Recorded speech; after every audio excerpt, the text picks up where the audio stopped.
1. The second first dance. Setting: mid-sized city, upscale catering business co-owned by narrator and wife. Suspicion spark: she insists on DJing an old client's vow renewal alone, even though she usually drags him to every gig. Discovery: he finds an old playlist titled Our Songs, but none of the songs are theirs, and the dates match overnight venue charges. Revenge plus twist: he secretly books the venue for a fake anniversary event and invites the couple's original wedding guests, only to reveal mid-party that the groom renewing his vows was also her boyfriend in college. Turns out, the vow renewal was a cover for their second wedding, and she never divorced either of them. If you've ever co-owned a business with your spouse, you already know the line between teamwork and emotional hostage situation is thinner than fondant on a 3-tier wedding cake. I'm not complaining. I mean, we were good at what we did. She was the visionary, the flavor palette genius, the floral arrangement whisperer. Me? I was the spreadsheet sorcerer, the contract ninja, the logistics guy. Between the two of us, we built something special. An upscale catering and event business that became the name in town. Weddings, corporate galas, baby showers with monogram mimosas, you name it, we made it picture perfect. And yeah, it helped that we looked like the couple everyone else wanted to be. Coordinated outfits. Inside jokes. Cute little banter on our Instagram stories. We weren't just selling events. We were selling the fantasy of lasting love. Funny how that works. Anyway, this whole thing started with what should have been a routine client call. A woman named Samantha reached out through our site, said she and her husband were renewing their vows for their 15-year anniversary, wanted the same magic we gave them at their original wedding a decade and a half ago. I didn't remember her, but the name sounded vaguely familiar, which wasn't shocking. We'd worked hundreds of weddings over the years. They start to blur after a while. Normally, I'd handle the initial intake. It's kind of my thing. But the moment she saw the name, my wife, Rachel, said she'd take this one personally. I remember Samantha, she said, waving me off. Super sweet, very detail-oriented. We totally bonded back then. Okay. I shrugged, tapping my planner. Want me to put the date on the shared calendar? No, she said a little too fast. I'll handle this one solo. You don't have to worry about it. I blinked. Since when do you fly solo for full-scale events? She smiled. I miss getting my hands dirty. You've been stuck in all those tax meetings lately. Just let me have this one. I raised an eyebrow. That's not sketchy at all. She kissed me on the cheek. You're paranoid. It's one weekend. It was one weekend. A Saturday in early spring. A standard venue across town. Nothing special. But she packed more than usual. A whole extra duffel of clothes, a makeup kit she hadn't used in months, and a playlist titled Event Moodboard V2 on her phone. I noticed the cover image wasn't the usual branding mock-up we used. It was a vintage photo of a couple slow dancing in low lighting, the kind of image you'd find on an old wedding invitation or maybe a memory slideshow. Still, I didn't push. I trusted her. That weekend, I stayed home and managed a private brunch event for a baby shower. After all, we built the business together. I could handle it. But late that night, as I sat sipping bourbon and going over our schedule for April, I opened up our shared Dropbox folder to check for a couple of invoices she was supposed to upload. Nothing was there. In fact, the entire Samantha renewal folder she claimed to have created was empty. That's when I felt it. The flicker. The gut whisper. Now, I'm not the jealous type. Never have been. But there's a difference between paranoia and pattern recognition, and my brain had just spotted a crack in the pattern. Next morning, I checked the bank statements. She'd charged a room at the venue's boutique guest suite. Overnight. Odd. Normally, she'd come home. Our business didn't exactly cover luxury overnights for one. I texted her about it. She replied 3 hours later. Exhausted, crashed in the bridal suite after cleanup. Heading back soon. Love you, Red Heart. Sure. By the time she got home, she smelled like hotel shampoo and spearmint gum. Not exactly suspicious, but different. I let it go. For now. But something sat wrong. Like when you're watching a rerun, and you realize there's a whole scene you don't remember from the original. Later that week, while she was out running errands, I opened her laptop. Not to snoop, exactly, but to look for those client invoices she was still supposed to upload. And that's when I found it. A folder titled Our Songs. Naturally, I clicked. There were 15 tracks, all soft, romantic, mostly acoustic. Indie covers of early 2000s pop hits. Bon Iver, Norah Jones, some deep cuts from Death Cab for Cutie. Not exactly our taste. We were more Stevie Wonder and Bruno Mars people. Even weirder? The file names. Each one had a date at the end, like, I'll Follow You Into the Dark, acoustic cover, March 18th, 19. Every single one had a weekend timestamp. And 3 of those dates matched charges at local inns and boutique hotels, all under our business account. I stared at the screen, trying to make sense of it. If these were our songs, then I sure as hell wasn't in the picture. I took a screenshot. Then I went digging deeper. And what I found next? Oh, that was the beginning of the end. But endings can be designed. Especially when you own the company that provides the DJ, the lighting, and the damn catering. So I started planning. And I made sure it was going to be unforgettable. I didn't confront her that night. I didn't even bring it up over dinner, which she made like nothing was wrong. Seared salmon with lemon dill butter, asparagus tips, and that couscous she always adds too much parsley to. We sat across from each other at the kitchen island like it was any other Tuesday, clinking wine glasses and talking about nonsense. A late vendor payment. A funny TikTok someone posted from their wedding dance floor. A rumor that one of our competitors lost their liquor license. And through it all, I nodded, smiled, laughed in the right places. I'd spent years planning events designed to look effortless, and now I was living one. Only this time, the act was mine. Because behind my eyes, every moment was calculating. I had a folder of screenshots. I had those weird song files. I had 3 hotel bills that didn't match up with any actual work gigs. Plus, one from last month, when I was out of town at a conference, and she claimed she wasn't feeling well enough to attend. And I had a name. David. It slipped out once, offhand, when she told me Samantha's husband couldn't attend one of the early planning meetings. David had to work late, she said. I remember thinking it was strange she knew the husband's name so easily. Usually, she referred to the clients as the bride and groom, or the couple. First names didn't often come up unless it was a longtime client. Now I knew why. David wasn't Samantha's husband. He was hers. Or at least, he had been. Still, that was speculation. I needed facts. So I reached out to someone who knew how to get them. My cousin Nate used to be a journalist, but these days, he freelanced as a private investigator. Mostly boring stuff. Insurance fraud, infidelity, background checks. The kind of gigs that paid the bills without any glory. But this one, he took it personally. She's cheating on you with a groom? He muttered over the phone. And she officiated his vow renewal? That's wow. That's some next-level soap opera *T. I need to know if I'm crazy, I said. If it's just bad timing, or if this is what it looks like. Send me everything you have, he said. I'll get you more. Within 3 days, I had everything I needed. Nate pulled public marriage records. Turns out Rachel married David Kingston in 2008. It was a small ceremony in upstate New York where she lived before moving to our city. No record of divorce. I triple-checked the dates. We met in 2013. Married in 2015. You do the math. According to the court system, my wife was still legally married when she said, I do to me, and she never untangled that mess. Just started a second life. Which means, I'm the second husband. That hit me harder than I expected. I'd been gearing up for infidelity, for betrayal, even for lies, but bigamy? That felt like something from a true crime docuseries, not my actual life. So I did what any rational man would do in this situation. I planned an anniversary party. That's right. I told her it was for us. 10 years since our first event launched together. A celebration of our love, our brand, our beautiful partnership. She beamed. Let's rent the Langston estate, she said. The same venue Samantha used. Perfect. She didn't even flinch when I said I'd handle the guest list. I invited every one of our old wedding guests. Our real wedding, the one she staged with me. Plus some of her family, some of mine, and a few business contacts. But I also added a few extra names. Samantha, for one, and David. I made sure their invitation looked just like everyone else's. Elegant calligraphy, RSVP QR code, the whole 9 yards.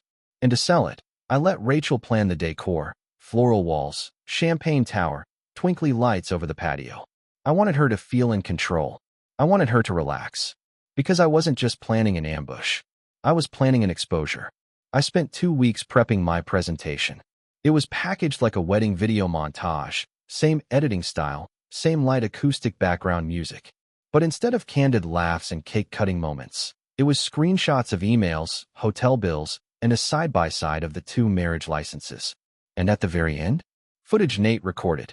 Security camera clips of Rachel and David walking arm in arm through the boutique in lobby, with her kissing his cheek. Timestamped. Location tagged. Ironclad. I debated whether I was going too far. Then I remembered how she danced with me at our wedding, and how she probably danced with him at the first one. Maybe even to the same song. So no, I wasn't going too far. She did. The day of the party arrived, and she looked radiant. Hair curled, heels clicking against the slate path leading to the venue's garden. She kissed my cheek and whispered, "You're amazing for doing this." I smiled. You have no idea. We mingled. We toasted. We posed for photos. Every time she looked away, I glanced over at Nate, who was manning the AV booth, hidden behind some hedges like a wedding ninja. When the moment came, I took the mic. "Thank you all for coming," I said. "Tonight's about love, the kind of love that builds businesses, survives long nights, and overcomes doubt." She clasped her hands over her chest, emotional. So, I continued. In honor of our journey, I made a little film. A montage of our years together. Please enjoy. The lights dimmed. The projector whirred to life. And the truth began to play. I didn't look at the screen. I looked at her. First, confusion. Then panic. By the time the dual marriage records hit the screen, she'd gone ghost white. When the footage of her and David appeared, she whispered, "No." I waited a beat. Then I added, "And by the way, that's not Samantha's husband. That's hers." A gasp rippled through the crowd. The silence that followed? It was beautiful. And what happened next? Oh, that was just the intermission. The night fractured after that. It didn't explode, not the way you'd expect from a moment like that. There was no screaming, no wine glasses thrown, no fainting onto marble tiles like some daytime soap. No. The moment that screen faded to black, the entire garden just stalled. Like someone had pulled the plug on the party's heartbeat. No music. No laughter. Just the low hum of confusion and embarrassment, carried on the soft breeze that stirred the silk table runners and floral garlands we paid too much for. Rachel didn't say a word. She turned, heels unsteady in the gravel, and walked straight into the house. Not ran. Walked. I let her go. Let everyone watch her go. Because what came next wasn't about drama. It was about precision. "Drinks are still at the bar," I announced, setting the mic down gently. "We've already paid for the next 2 hours." A few nervous laughs. Most people stood frozen, clutching flutes of Prosecco like they were grenades. A few of our more tactful guests started to shuffle toward the exits, unsure whether to offer a goodbye or bolt silently. My cousin Nate stayed where he was, arms crossed, expression neutral. Total pro. I joined him near the AV booth and took a long sip of my drink. "How'd I do?" Nate raised an eyebrow. "You just revealed your wife is a bigamist at a fake anniversary party. You did great." "I wasn't sure I could pull it off," I admitted. "You did. You stuck the landing." Inside the house, I could see Rachel through the side window, pacing. She was on the phone, gesturing wildly. Probably calling David. I wondered if he'd answer. That part was tricky, actually, inviting him. I wasn't sure if he'd come. But he did. I spotted him during cocktail hour, awkward and stiff in a gray linen suit, staying close to the bar and even closer to Samantha. Yeah, that's right. Turns out, she didn't know either. That was Nate's last-minute addition. A conversation with Samantha, framed as confirming decor details, turned into a friendly chat about David.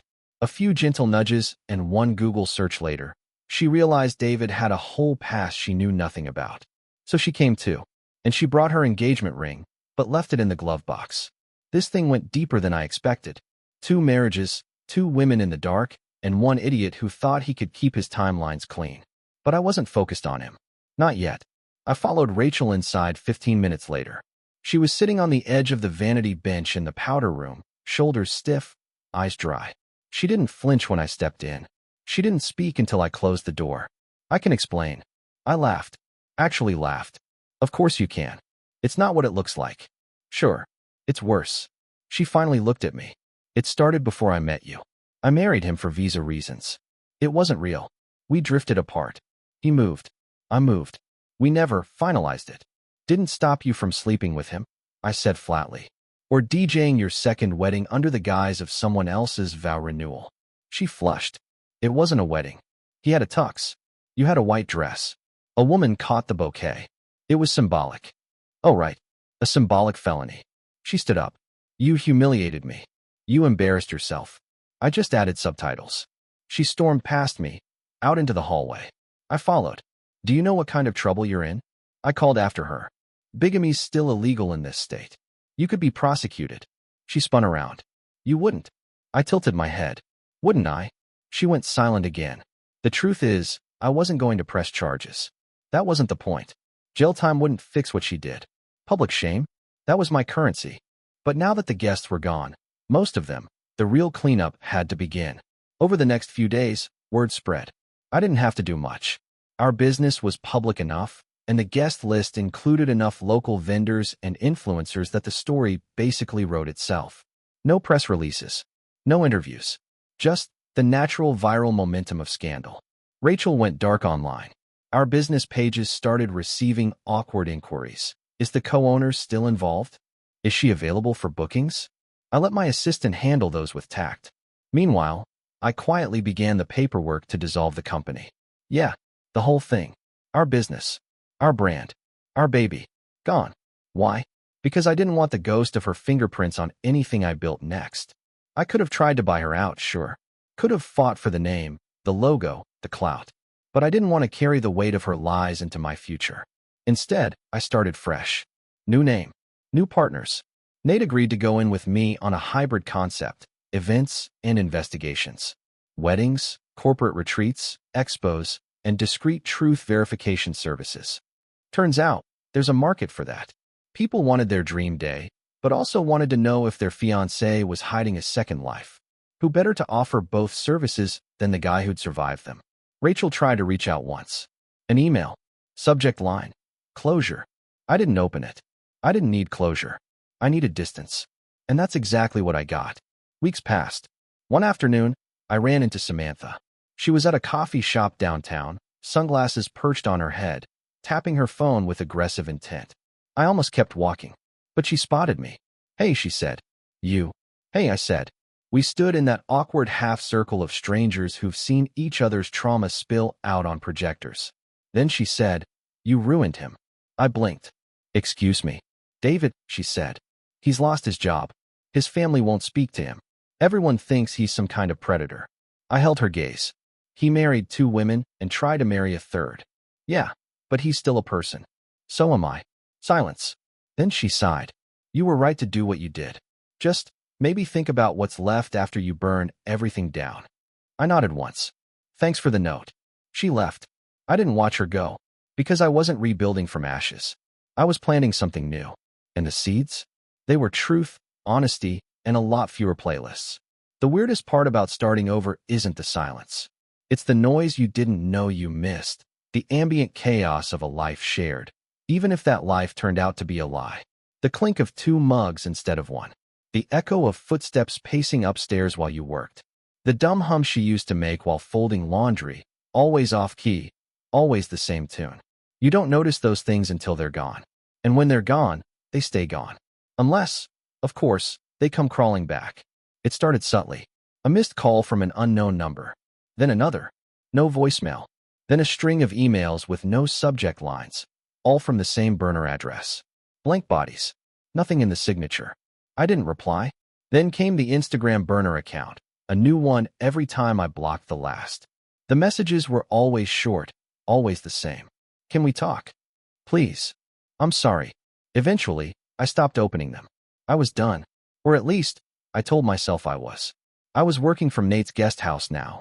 We'd converted the sunroom into an office. 2 desks, 3 monitors, a whiteboard filled with crossed-out client names, and hastily scrawled revenge logistics. Business was weirdly good. Turns out a lot of people suspect their spouses of secrets and want the peace of mind before dropping 5 figures on a wedding. So we offered package deals, event planning and background checks, catering and character vetting. We were calling it Truth and Toast. Yeah, it was dumb, but it stuck. And then came the inquiry. It landed in our shared inbox. Subject, event planning and special arrangement. From K&M Celebrations. Body. Hi, My partner and I are looking to plan a vow renewal ceremony in the city. Small, intimate, roughly 40 guests. The twist?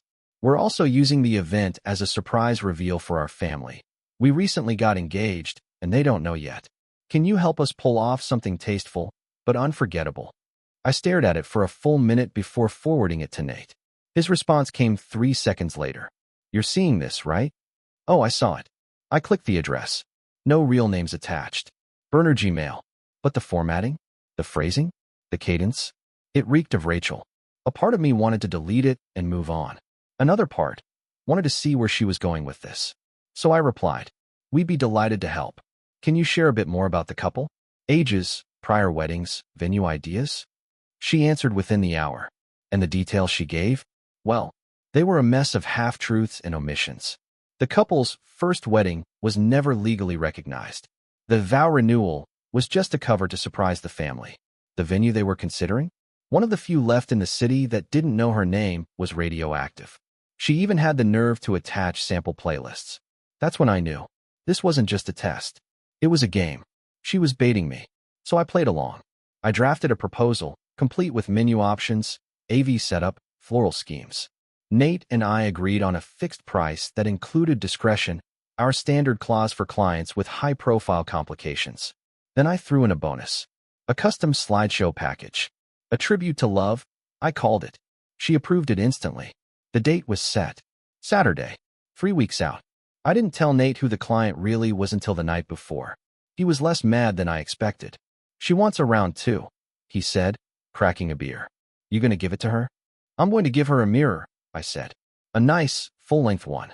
The night of the event, everything went off flawlessly. She showed up late, of course, in a pale gold dress that probably cost more than the entire bar tab. Her hair was up. Her earrings sparkled. She looked every bit the polished, grief-free phoenix she wanted the world to believe in. Her date? Not David. New guy. Tall. Soft-spoken. Looked like the kind of man who'd believe everything you told him if you said it with a straight face and enough eye contact. We went through the motions. Cocktail hour. Small bites. Champagne toasts. I stayed in the background, pretending to be just another planner. She didn't acknowledge me. Until the lights dimmed. Now, I said into the mic. We have something special. The screen lowered. The music faded. And the first image appeared. It wasn't scandalous. Not at first. It was their couple photos, the ones Rachel had submitted to us. Then came a voiceover. When love is honest, it doesn't hide. When love is true, it doesn't lie. But sometimes, love wears a costume. And sometimes, it plays a role so well, even the actor forgets they're pretending. Slide after slide. Rachel with David. Rachel with the new guy. Rachel in her white dress, the same one from the first vow renewal. Rachel signing a guest book, twice. And then came the final slide. Rachel Lynn Saunders, married, 2011. Still legally wed, 2025. 2 husbands. 1 event planner. She's the surprise. Gasps rippled through the room. The new guy turned to her, wide-eyed. She was frozen. Someone dropped a glass. And I just stood there, mic in hand, and said, Congratulations on your 3rd almost marriage, Rachel. You're really making this a tradition. She bolted. This time, she ran. I didn't follow. Because this time, the room wasn't stunned into silence. It burst into applause. Not because they were glad to see her fall, but because they'd all seen someone stand back up. Someone take the worst kind of betrayal and turn it into something empowering, strategic, and quietly savage. I walked off stage, not with fire in my chest, but peace, and a weird craving for wedding cake. Truth and Toast was fully booked for the next 6 months. Days turned into weeks after the showdown at the anniversary fake revival. Waking up felt like walking through fog. The house quiet, the kitchen sterile, every mirror a reminder of things unsaid. I kept the blinds open now, so the light could shine where it hadn't before. Because lies survive best in darkness. Business dropped off for Rachel. Clients canceled. Vendors stopped returning her calls. Our once full inbox for Samantha-style renewals went silent. Yet mine, with Truth and Toast, kept pinging. People wanted someone who didn't just make events pretty. Someone who made the truth unavoidable. I didn't gloat. At least, I tried not to. There were moments I caught myself smiling in restaurants when couples whispered about transparency. Moments I saw people share my story online. Check credentials. Does your planner have 2 spouses? And thought, maybe sometimes being the example matters more than being forgiven. Rachel messaged once. Just one time. Can we meet? I want to talk about the dissolution. I replied, okay. When? We met at the Langston estate, the same venue where the montage played. I reserved the garden terrace. No decorations, no DJ, just raw wood tables under oak trees. She arrived late, wearing something plain, no gold, no flash. Her face pale, eyes wary. Ruby in her arms, looking angelic, unknowing of the chaos she was born into. We sat in silence for a while. A breeze picked up, leaves rustled. Crickets already waking. I watched her hands swing the baby's legs gently. I'm sorry, she said. Not because I planned this, but because I never stopped lying. Because I let everything slide. I thought I could hold the pieces together and they'd sort themselves. I nodded. The worst part isn't that you lied. It's you never let me see your truth until someone else showed it. She nodded, tears glistening. I was afraid. Of losing you. Of being exposed. Of losing everything I built. That thing you built, it's crumbled. I said, but I still wake up thankful I got out of the rubble. She looked down at Ruby, then looked at me. Do you think, ever, maybe, we could build something honest? For Ruby? Not for us, not romantic. Just fair. I swallowed. Wanted to say yes. Wanted to believe honest was enough. But I couldn't lie to her. Or to myself. Maybe, I said. But not like before. Different foundation. No more secrets. No more cover stories. She closed her eyes. Then opened them. I'll sign the divorce, she said. Tonight, if you want. I looked at the baby in her arms. Her soft breath. Tiny fingers grasping air. Make it tomorrow, I said. So I can say goodbye properly. She frowned, startled. That way Ruby knows neither of us disappeared without trying, knowing what we chose. She nodded. That moment, for a second, felt like peace. Not reconciliation, but decision. A closure that wasn't healing, just honest. We stood. I held Ruby's small weight in my arms. Good bones, perfect in her innocence. She looked up at me, cooed. I kissed her forehead. Rachel backed away. I'll hang that painting, she said. You want me to keep it in the house? I looked up to the stairwell landing. The painting was there, Rachel in white, David in tuxedo, guests frozen in that slideshow moment. I unearthed its presence every day in that house, reminding me what was real.